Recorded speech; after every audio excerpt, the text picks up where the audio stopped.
que nós lemos diz assim: no primeiro ano do seu reinado, eu, Daniel, entendi pelos livros que, de acordo com o que o Senhor havia falado ao profeta Jeremias, a desolação de Jerusalém ia durar 70 anos. O que é que Daniel está dizendo neste versículo? É que ele foi buscar nos livros do profeta Jeremias quanto tempo duraria o cativeiro babilônico.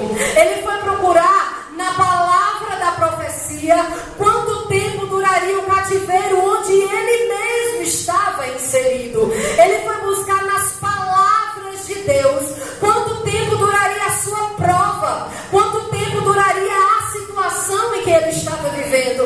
Não, ele não ficou parado diante das circunstâncias em que ele estava vivendo. Ele não ficou inerte, ele não ficou apático, ele não foi só vivendo, deixando a vida o levar, como diz o ditado popular. Não, ele foi procurar saber quanto tempo duraria o seu cativeiro, quanto tempo duraria a sua prova. E ele não foi procurar isso em nenhuma outra religião. Ele não foi buscar isso em tarô, em cartas ou em qualquer outro vidente. Ele foi buscar isso nas palavras dos profetas, na palavra do profeta Jeremias. E quando ele leu a palavra do profeta, quando ele leu o livro de Jeremias, ele entendeu que o cativeiro tinha tempo determinado para acabar. E lá estava escrito exatamente o tempo do cativeiro acabar. E o tempo era de 70 anos. Tinha tempo para começar e tinha tempo para terminar. Tinha um tempo que Deus deu a ordem de começar, mas também tinha a ordem de Deus para terminar. E quando ele entendeu o tempo e entendeu que estava próximo o fim do cativeiro, ele foi orar. Ele foi movido pela palavra para orar. Ele foi movido pela palavra para orar. Eu não sei se você está entendendo, mas a oração do crente precisa estar baseada na palavra. A oração do crente precisa ter um entendimento da palavra. Ela precisa estar fundamentada na palavra. Daniel entendeu a profecia. Daniel entendeu a palavra. Daniel orou fundamentado nesta palavra. Ele entendeu a promessa e ele orou sobre esta promessa. Ele orou diante dessa promessa. Não, ele não orou segundo as suas necessidades apenas. Ele não orou segundo os seus desejos apenas. Ele não orou segundo os seus propósitos apenas. Mas ele orou direcionado por uma palavra. Ele orou direcionado pela palavra de Deus. E sabe o que é que Deus falou comigo enquanto eu lia isso? É que muitas vezes as nossas orações não são ouvidas porque nós não oramos fundamentados na palavra. Tiago disse no capítulo 4 da sua carta e no versículo 3: vocês pedem e não recebem porque pedem mal, para esbanjarem seus próprios fazeres. Por que é que muitas vezes nós não recebemos aquilo que pedimos? É porque estamos pedindo errado, é porque não estamos pedindo baseados na palavra. Às vezes não é o tempo, às vezes não chegou tua hora, mas às vezes é porque falta base na palavra. Eu não posso orar simplesmente pelo que eu quero. Eu não posso pedir a Deus algo simplesmente porque é a minha necessidade. Eu não posso pedir a Deus como um menino birrento dizendo eu quero agora porque eu preciso e porque eu quero. Não, não é assim que acontece com Deus. As orações que são atendidas por Deus são as orações que glorificam o nome de Deus. E orações fundamentadas na palavra são orações que têm a atenção de Deus. Aleluia. Tiago está dizendo: vocês pedem e não recebem porque pedem mal. Mas a primeira característica da busca de Daniel é que ele busca com o entendimento da palavra. Ele ora com o entendimento da palavra. Não é uma oração puramente emocional, mas é uma oração racional. Eu tenho dito isso e eu preciso dizer mais uma vez: a gente está vivendo um tempo de muito crente emocionado. A gente está vivendo um tempo de uma igreja muito emocionada. E é por isso que muitas vezes a gente não sobe o nosso nível espiritual, porque vivemos um tempo de um povo emocionado, de uma igreja emocionada, de muitos crentes emocionados que não conseguem entender o tempo de Deus, a vontade de Deus, o querer de Deus e o efetuar de Deus. Mas o crente que é racional, ele entende o tempo de Deus, ele entende o efetuar de Deus, ele entende o propósito de Deus e ele entende a palavra de Deus. Aleluia, Jesus. Antes da palavra sair da minha boca, ele já conhece todas. Então não existe isso de Deus não está me vendo, não existe isso de Deus não está me ouvindo. Eu só falo isso se eu estiver muito emocionada, mas se eu for uma cristã racional, eu sei pela palavra que antes de eu orar, ele já sabe o que eu vou dizer. É por isso que o cristão racional, ele ora pela palavra, e quando ele ama a palavra, nada o abala.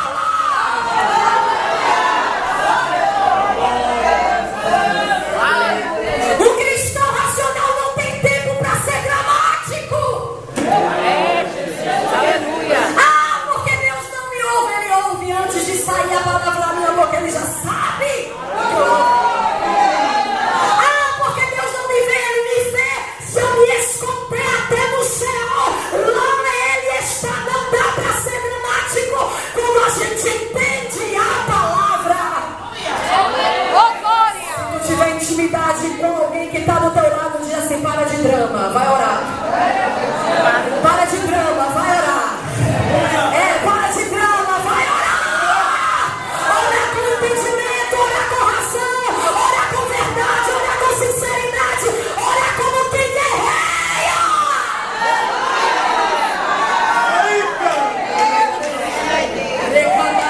Eita, glória. Oração é terapia, mas também é guerra. Vou dizer de novo: oração é terapia, mas também é guerra. Tem dia que a gente senta no divã espiritual e começa a chorar e a contar a Deus os nossos dilemas. Mas tem dia que a gente se levanta e a gente começa a orar e guerrear e começa a declarar a palavra. Entenda uma coisa: tem dia que a gente chora, mas tem dia que a gente precisa guerrear através da oração e da palavra. Daniel orou com entendimento. Ele leu a profecia de Jeremias, viu que o tempo do cativeiro estava próximo a findar e começou a orar. A segunda característica da busca de Daniel é que é uma busca com confissão. Além de ele buscar com entendimento, porque ele buscou a partir da palavra, ele confessou os seus pecados a Deus. E me chama a atenção porque é um profeta confessando pecados a Deus. E muitas vezes nós temos o entendimento de que o profeta não peca. Nós temos o entendimento de que o profeta é perfeito. Nós temos o entendimento de que o profeta não pode falhar, o profeta não pode errar. Mas ainda que Daniel não tivesse um pecado específico, ele se coloca como pecador, assim como aqueles judeus também eram. Perceba que no versículo de número 5 ele está dizendo assim: nós temos pecado. Eu não sei que prova é essa. Eu não sei o que é que eu fiz. Sabe aquele crente que dá um de doido? Hoje Deus vai ajeitar o teu juízo. Ele vai fazer você entender porque você está vivendo o que está vivendo. Porque tem coisa que a gente está vivendo que é um castigo, é uma punição divina. Outras coisas é simplesmente um ensinamento, porque Deus quer forjar o nosso caráter. Tem coisas que é deserto, tem coisas que é cativeiro, e tem diferença. Porque no deserto diz a palavra de Deus que o Senhor libertou Israel para adorar. Deus disse a Moisés: fala com o faraó, libera o meu povo para me adorar no deserto. Embora o deserto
individualista.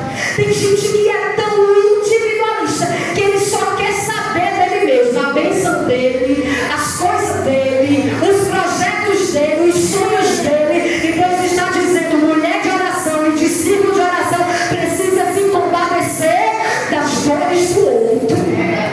Tu não foi chamado para orar só por ti, não.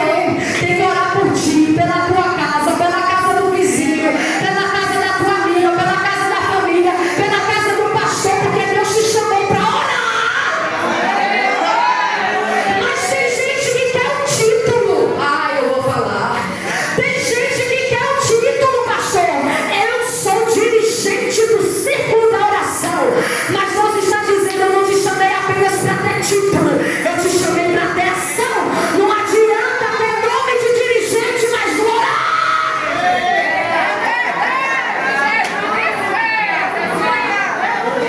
E Daniel está olhando dele e pelo povo. E me chama a atenção o fato de ele fazer uma oração de confissão de pecados. Diga após mim: oração de confissão.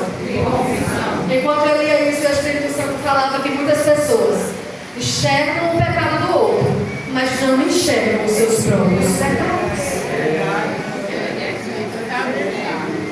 Eles enxergam o defeito do outro, mas não enxergam os seus próprios defeitos. Eles sabem onde o outro precisa melhorar, mas ele não sabe onde ele mesmo precisa melhorar. Ele sabe apontar onde o outro precisa mudar, mas ele não sabe onde ele mesmo precisa mudar. E aí o Espírito Santo me levou a Mateus 7:5, onde o próprio Cristo disse: hipócrita, tire primeiro a trave do seu olho, e então você verá claramente para tirar o cisco do olho do seu irmão. Desse mal o profeta Daniel não sofreu, Gelma, porque ele está dizendo: nós pecamos, nós erramos, nós somos rebeldes, nós não temos ouvido a palavra. Mas tem gente que está orando assim: ele errou, ele pecou, ele precisa mudar, ele está cheio de defeitos. E Deus está dizendo: coloca o plural nessa oração, se inclui nesta oração. Nós erramos, nós pecamos, nós temos defeitos, nós precisamos melhorar. Eu sinto a graça de Deus neste altar. O Espírito Santo está te chamando para se incluir nesse mistério, para se incluir nesta oração. Comece a confessar a Deus os seus defeitos, onde você precisa melhorar, onde você precisa mudar, onde você precisa acertar. Nós precisamos melhorar, nós precisamos mudar, nós precisamos acertar. Sim, nós. A busca de Daniel é genuína, porque é uma busca com entendimento da palavra, mas também é uma busca com confissão de pecados e arrependimento. Sim, esse povo é pecador, mas ele está dizendo: nós somos pecadores e nós estamos envergonhados diante da grandeza desse Deus. Sabe por quê? Porque ele está perto de sair do cativeiro, mas ele entende, Madalena, que ele podia morrer ali, que Deus não deveria nada a ele. Sabe o que é que ele entende? Ele podia simplesmente terminar os dias dele ali e Deus ainda não estaria devendo nada a ele. Mas Deus era misericordioso, Deus é misericordioso. Está dizendo: o tempo do cativeiro está findando. O tempo do cativeiro está acabando. Esse tempo de sofrimento está acabando. Esse tempo de dor está acabando. Continua buscando de forma genuína ao Senhor. Que Deus não estava ouvindo a Daniel, é claro que ele estava ouvindo, mas ele está dizendo: eu estou aqui para suplicar, eu estou para insistir, eu estou para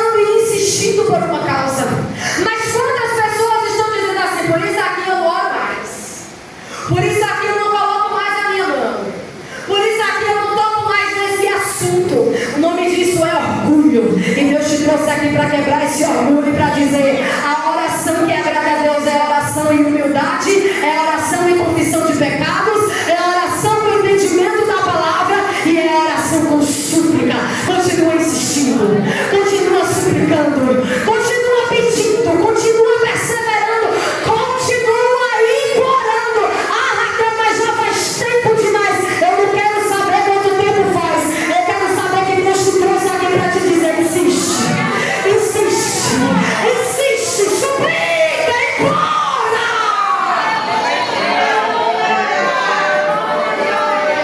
Certa vez Jesus contou uma parábola dizendo: imagine que você está em casa. Você está onde? E chega alguém batendo na tua porta dizendo assim: me dá um pouco de pão, que eu recebi visita e não tenho nada para oferecer. E aí a pessoa que foi incomodada disse assim: mas já é tarde da noite, já estou com a minha família na minha cama, nos meus aposentos, e eu não vou me levantar para dar pão a você. Mas Jesus disse assim: ainda que ele não se levante, ou que ele se levante, não porque ama este amigo, ele se levantará pela importunação. Aleluia. O verso 8 de Lucas 11 diz assim: digo-vos que, se não se levantar para dar-lhes pão, porque é seu amigo, todavia o fará por causa da importunação.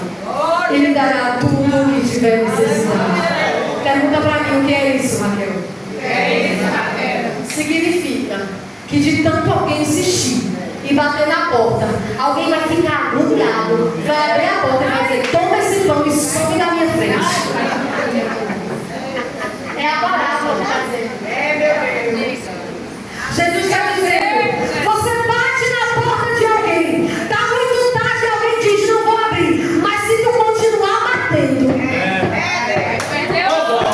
ele vai abrir só para tu parar de bater. Ai, meu Deus, tem muita gente espiritual nessa tarde pegando esse mistério. Glória. Jesus está dizendo: talvez alguém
ela é guiada pelo Espírito Santo de Deus.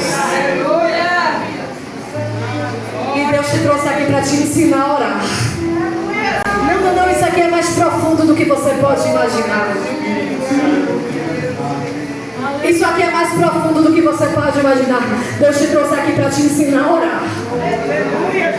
Você não está aqui por acaso. Deus te trouxe aqui para te ensinar a orar. E como é que ora, Raquel? Com o entendimento da palavra, com confissão de pecados, com reconhecimento de quem você é e de quem Deus é nessa história. Nesse relacionamento, quem é você e quem é Deus? Deus é o soberano, você não é nada. Deus é o pai, você é o filho.